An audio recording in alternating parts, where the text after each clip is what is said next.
Technology को कानूनी अधिकार के रूप में अब शामिल इसके माध्यम से किया गया है। बायोमेट्रिक उपस्थिति, geo tagging, satellite imagery, real time mobile app monitoring और EI से निगरानी और सीधे डिजिटल भुगतान, यानी अब हाजिरी भरने की औपचारिकताएं नहीं होंगी।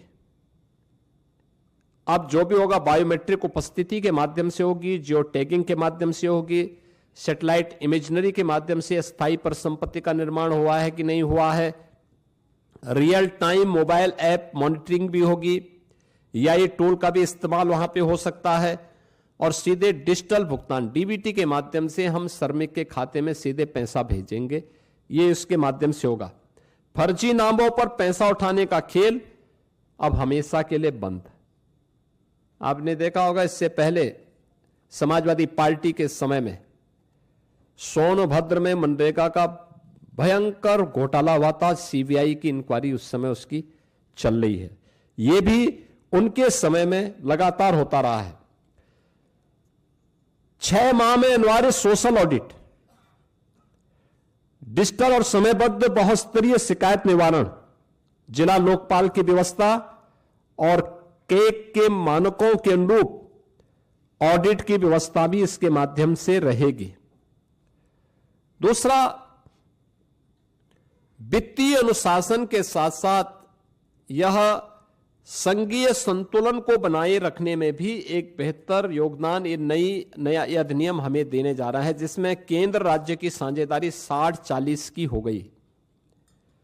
स्पष्ट वार्षिक बजट, लेकिन काम मांग आधारित ही रहेगा, यानी काम जो मांगेगा गांव में मांगेगा उसके अनुरूप ही वहां पे उसको कार्य भी दिया जाएगा। राज्यों को अधिक वित्तीय भागीदारी से में स्वामित्व, निगरानी और उसके गुणवत्ता सुधार, ये राज्यों को इसका पूरा वो दिया गया है कि राज्य इसके लिए करेंगे।